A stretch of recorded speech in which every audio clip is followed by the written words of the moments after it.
দেখেন টিপিক্যাল বাংলা হিন্দি সিনেমার মতো না সিন ক্রিয়েট করবেন না। আমি কোনো সিনেমার নায়িকা না, ঠিক আছে? মামা চল তো। তুমি নায়িকার থেকে সুন্দরী বেশি। চুপ থাকেন, চলো না। ধীরে ধীরে সে মেরি জিন্দগি মে আনা, ধীরে ধীরে সে। এইভাবে রাস্তায় দাঁড়ায় একটা মেয়েরে অত্যাচার করার কি বলে জানো? ইফটিজিং। আর এইসব যারা করে তাকে বলা হয় ইফটিজার। তবে তোমার ব্যাপারটা চুপ, এক কথা বলবে না, এক কথা বলবে না, থাপড়া দাঁত ফালা দেবো। মানে কি? বদমাশের বাচ্চা খালি লেখছে, চাপ থাপড়া খাই শেষ আবার খাই শেষ করে। আমরা সবসময় কথা বলো। দেখো তো মা, দেখো কি আপনি এত বেয়াদব কেন? মুরব্বীদের সাথে কিভাবে কথা বলতে সেটা জানেন না? মা দেখো তো। চুপ, কথা বলবে না, একটা বলছেন থাপড়া দাঁত ফালা দেবো। আপনি আবার শুরু করলেন। হ্যাঁ আপনি জানতো, জান এখানে যান, যান এখান থেকে, আমার চোখের সামনে দিয়ে দূর হন। গুন্ডা মাস্তান।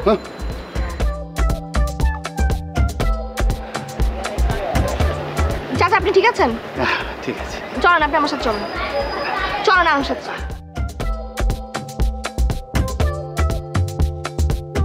গুন্ডা মাস্তান কোথাকার, যাকে খুশি তাকে ধরেই মারছে, মানে কত বড় সাহস ওর! আরে হয়েছেটা কি? কার কথা বলছিস? আরে বাবা, ওই যে একটা ছেলে আছে না দেখতে গুন্ডাদের মতো, আর সারাদিন ওই 3-4টা চেলাপেলা নিয়ে ঘুরে বেড়ায়। কে? ওই রমজান নাকি? হ্যাঁ হ্যাঁ, ওই রমজানের কথাই বলছি। ও কি করেছে জানো? ও আজকে রাস্তায় রিক্সা থামে আমাকে কি যেন একটা বলতে চেয়েছিল, আর তারপর ওই যে করিম চাচা আছে না, তার গলা চেপে ধরেছে। করিম চাচা মানে ওই লেকচার করি? হ্যাঁ বাবা। বলিস কি? মানে সত্যি সত্যি ওই লেকচারের গলাটা চেপে ধরেছিল রমজান? হ্যাঁ হ্যাঁ বাবা, আমি তো সেটাই। কিন্তু তুমি এত খুশি হচ্ছ কেন? আরে খুশি হব না মানে? ওই বেটা লেকচারের গলাটা টিপে মেরে ফেললো না কেন রমজান? আহা, আমার তো ইচ্ছে করছে রমজানকে একেবারে বুকের মধ্যে জড়িয়ে ধরি। বাবা, ওই গুন্ডাকে তুমি বুকে জড়িয়ে ধরার কথা বলছো? আরে না না, ছেলেটা গুন্ডা না, ভালো ছেলে, মানুষের উপকার করে বেড়ায়। কি উপকার করেছে? কার উপকার করেছে? এই যেমন আমার উপকার করলো। তোমার? কখন আর কিভাবে উপকার করলো? দেখ, আমার অনেক দিনের ইচ্ছা ছিল ওই লেকচারের বকবকানিটা বন্ধ করে দেওয়ার। আরে বেটা যেখানে সেখানে যখন তখন আমাকে দেখলে লেকচার দেওয়া শুরু করে। এখন হয়েছে না? খুব ভালো হয়েছে। ওকে এভাবে পানিশ করার জন্য বস্তুতপক্ষে ওই রমজানকে বুকে জড়িয়ে ধরতে কোনো সমস্যা নেই। আহা, কত উপকারী ছেলেটা। বাবা, তোমার না মাথাটাই গেছে।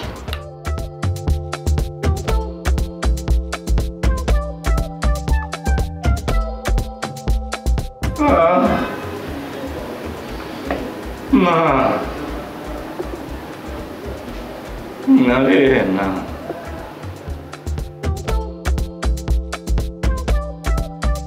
ভাই, সুখবর আছে। কি সুখবর? বুস্ট করার পর আপনার পেজে ভিউয়ার্স তো 1000 হয়ে গেছে ভাই। কি বলছো সাকিব, একদিনে এত? হ্যাঁ ভাই, রমজান ভাইয়ের জনপ্রিয়তা বাড়ছেই আর বাড়ছেই। আর জনপ্রিয়তা রে ভাই, বেড়েই কি না বেড়েই কি? আমি তো সব থেকে জনপ্রিয়, কিন্তু নাইমার কাছে আমি অজনপ্রিয়। ভাই দেখেন, একদিন ভাবিও। সেই একদিনটা কবে? ভাই একদিন হবে, ভাই একদিন হবে। ভাই পেজে একটা জীবনানন্দ দাশের কবিতা দিই।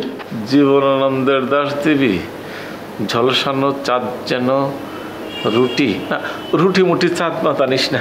তাহলে কোনটা দিব ভাই? তুই একটা ওই যে ওই যে ওই যে ওই যে ওই যে ওই যে ওই যে হেলাল হাফিজের একটা কবিতা দিয়ে। ভেবেছিলাম তোমাকে সাম্রাজ্ঞী করে সাম্রাজ্য বানাবো, ভেবেছিলাম শান্তির কপত করে হৃদয়ে উড়াবো।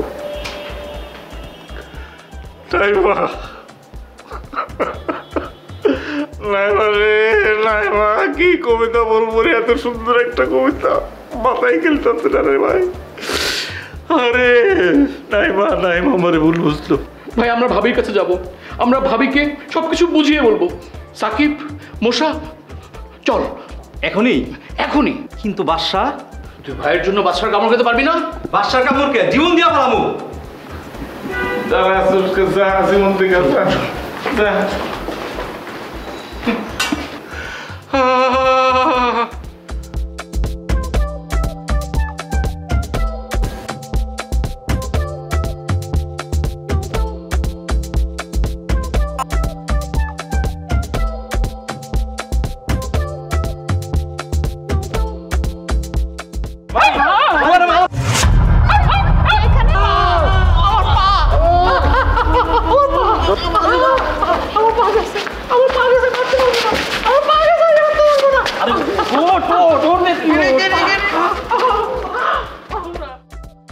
এগুলো রমজানের চালা পেলা না? হ্যাঁ ঠিক আছে, এগুলো শিক্ষা আমি কালকে দিব।